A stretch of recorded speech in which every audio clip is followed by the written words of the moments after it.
Hi guys.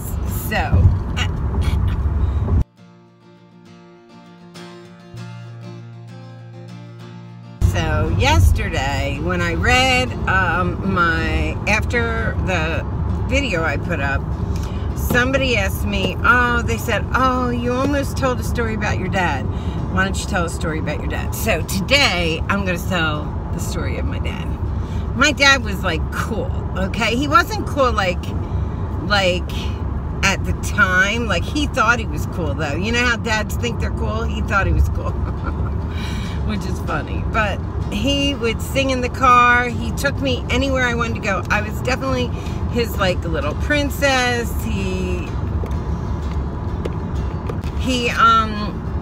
I was definitely like his little princess. He took me horseback riding. He took me anywhere that I needed to be.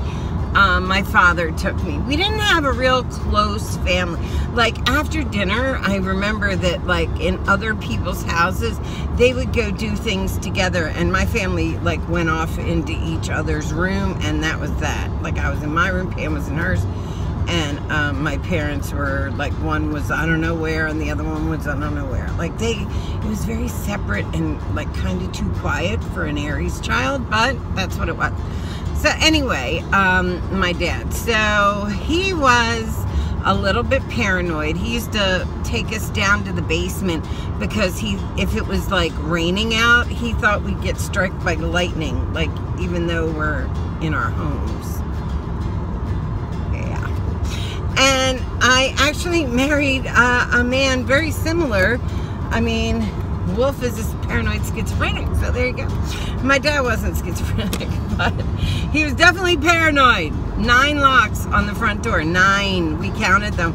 It was like so funny to get in or out of our house. It was like this whole thing that you had to like undo this and then that and then this and then that, and then you're finally out. 9 locks on the front door. My dad thought people were coming to get us all the time. Like that was, and let me tell you a story. Okay, so here's a first story about my dad. So my dad, when I was like 9 years old, my dad said to me, you know what, PJ? You have to stay with your own kind. And I literally thought he meant white. Like I didn't realize at all at 9 what the fuck he was talking about. So I just said, okay, Daddy, you know. And he's like, because there is safety in numbers. And when it happens again, and it will, you need to be with your own kind. So I'm thinking white, because I didn't understand about Jews yet. Like I was 9, you know, I heard about stuff because I'm in a Jewish family, but I didn't understand. I didn't get it. So then, now I look at it and I'm like, this is what he was talking about. Do you know? I mean, I understood before now. Hold on. I understood before now what he meant by this, but at the time I didn't. I was like, why is Daddy so weird? Like, no, Daddy wasn't weird. Daddy's right. There's a Hitler around every corner just waiting for men weak enough to go along with the crazy. And there's always something or somebody out there who's willing to push the line of humanity farther and farther, and that's what we have right now. And we have very weak men that will not stand up to them. I was surprised that anybody stood up with them, but so many are just burying their heads going along because politically they think it helps them. They don't really give a fuck about the people. But anyway, that's a whole nother political thing. So that was my dad. Like, he warned me that this would happen again, and it has. So it started. Just not with the Jews, it's with the Latinos, and we need to be aware, and we need to stop it now before it gets any worse, because that's what happens. Little by little, little tiny increments, they move the boundary of what's humane and what's acceptable, and they've done that. And people are accepting things that we never would have just 2 years ago. So, at any rate, so that's that. That was my dad. You know, he was a little paranoid, really good guy. We were out in the Gulf. One of my earliest memories of my father was we were out in the Gulf of Mexico, And Daddy saw what he thought was a shark, but it turned out to be dolphins. But Daddy saw the dorsal fin, and he grabbed my sister and my hand and just like started running towards the beach, but he didn't look to see if our heads were above water. And I ate sand that day, and my whole face was like tore up, and he like basically drowned me for like however long we were in this shallow place, so it took a really long time to get to the shore. Daddy, because he thought we were gonna get eaten by sharks. Yeah, it was a purpose. It was a dolphin. So Daddy was a little paranoid, but he had our best interest at heart at all times. He was great. He was just nutty. He's just a little nutty, you know, and like I said, like a lot. So nutty's okay, right? I mean, he didn't hurt us. He just didn't trust anything we said or did. So anyway, and he was right too. I was a bad kid. My parents divorced when I was 12. I instantly was like, I'm out of here type shit, and like started on journeys all across the country and craziness. And yeah, I wasn't like, oh, okay, you know, let me stay. I was supposed to go with my dad, and at the last minute he said he couldn't. And then I was with my mom, and I used to say, well, then I just took off. But the truth was, I probably would have taken off either way. They wouldn't have been able to. I was just a bad kid. I was just one of those kids, like, yay, it was the hippie days, let's go, bye, no sense. And I ended up turning into a mother that wouldn't let her kids do anything because of it. I know too much. Anyway, the story about my dad dying. So I'd had my chart read earlier, and in the year, probably around, it was around my birthday, so I think it was around March I had my chart read by Andy. Hi, Andy. Anyway, she told me I was inheriting money, and there isn't like any kind of like family other than us. Our family down south we didn't really see, and there would be no money there to inherit. And my dad's family had all passed away and were very distant relatives. Nobody was going to give me money. So the only way I was getting money is if my mom or my dad passed away, which I like put it in the back of my head and just kept living life thinking, okay, I just didn't want to face it, I guess, until June. And that June, my dad said, real nonchalant, because that's what, we don't tell anything. We're like the worst. Like, I didn't tell my mom about certain things until it was over, because we don't worry each other. It's very, very separate. It's funny. But anyway, so Daddy said, oh, you know, I told you about that thing I'm having done in July. And I was like, what? What thing? And he said, you know, I have like a problem with my legs, and I have something that won't heal. He was diabetic.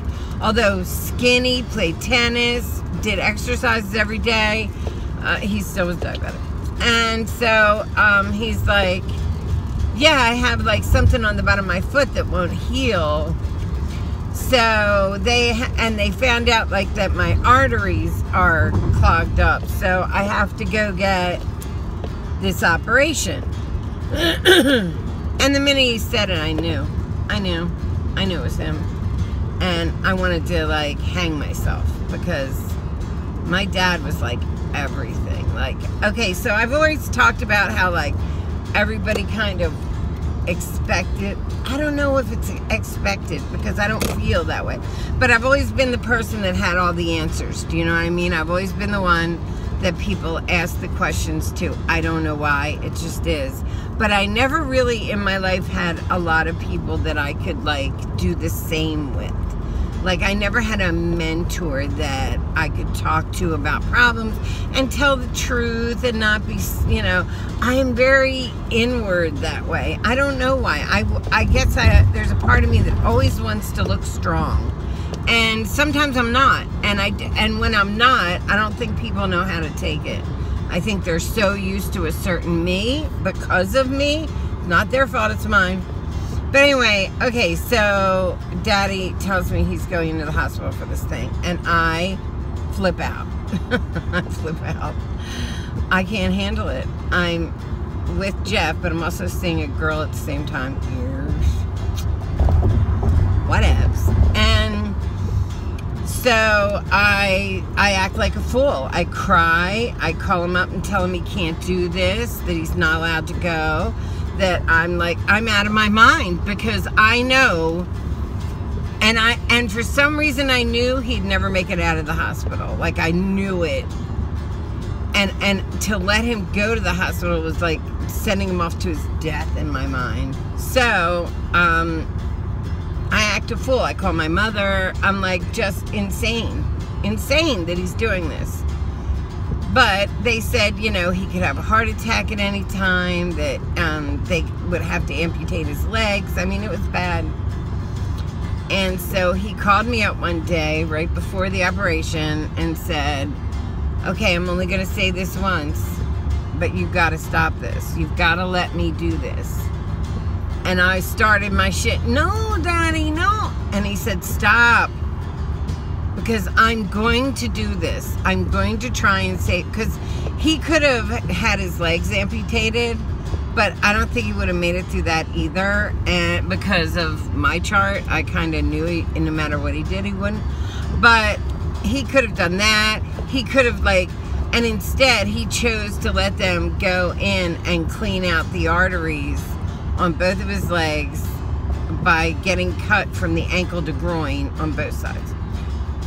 So he says, I have to do this. Like, you have to let me go do this and stop this. And I can't do it if you won't, give me the peace to be able to go to the hospital. And I'm like, but I couldn't tell him, but you'll die. But he knew that's what I thought, but I couldn't say it. So he said, okay, I'm only going to do this once.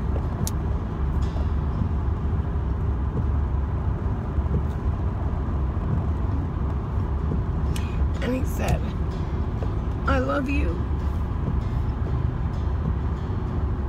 And he said goodbye to me. Hold on. Fucking fathers, man. I'll fuck you up. And he said goodbye to me. And he didn't say goodbye to... He didn't get to say goodbye to anybody else. Alright, so I got to say goodbye to him. And there was a peace in that or something. Because I calmed down. And I stopped fighting him. I guess I was just fighting him. And of course, he didn't make it out of the hospital. After my father died, I really kind of went insane for a little while. I have the capacity. I don't remember much. Okay, so I don't remember his funeral, at all. At all. It's so crazy. It's like it didn't happen in my brain. And I know I was there. I have glimpses, almost like my eyes opened and I saw my youngest son crying behind me out in a graveyard. And then my eyes closed. I don't remember. I didn't know whether he was cremated or buried. And it turned out he was buried. And I did not see a coffin. And I hadn't taken anything either. I was just crazy. I was absolutely crazy out of my mind. I remember we went back to my mother's house and sat Shiva, and I was in her bed and I have glimpses of Jeff with a wet washcloth. I had such a bad migraine. I had this wicked migraine, and I remember Jeff getting me, and my mom was there, and they were getting me washcloths, and I was taking Advil and stuff, and nothing would kill it, and I was just a mess. I was a mess. My friend Becky at the time, that was the first travel. So Becky had lost her father not that much longer before this. And so I started to travel, and I ended up at 30th Street Station because I would imagine I thought I want to be near my dad. And so Daddy was there. He had a briefcase, a raincoat, and his rain hat on. He used to take the train into work every day, so. At any rate, I walked up to him. He was standing in front of an elevator, and I was with Becky. And we walked up to him, and I said, Daddy, Daddy, it's me, it's PJ. And he was looking up, like, at the dial to where the different floors was. And he didn't look at me, and I grabbed his coat, and I'm like, Daddy, Daddy. And there was all these people, like, milling around, and they, like, looked like they had no direction. They were just, like walking around. It's crazy. I feel like I went to some sort of waiting station type thing. So I'm like, Daddy, Daddy. And it looked like 30th Street because that's where Daddy was, like, in his mind. Or in his wherever. So I don't know. So I walked up and I'm like, Daddy, Daddy. And I pulled on his raincoat, and he looked down, and he was so, first off, his eyes were dilated, like, so much. They almost were black. He had dark eyes, but they were, like, weird looking. And he said, and it was almost like a helium balloon was pinned. It didn't look like that. I just mean that's what his body was acting like. Like a helium balloon was pinned to his chin. And even though he tried to look at me, he would be, like, drawn up. Like that his face would be drawn up. Like he was being pulled. And I said, Daddy, it's PJ, it's PJ. And he said, and he turns around and he goes, stop it, you need to let me go. Like he was annoyed. So I backed away and started crying. And Becky said, let him go, he's supposed to go. And that was the end of that travel. That was also the last time I saw my father. Now here's the thing. When my heart stopped on the table twice, I only knew one thing.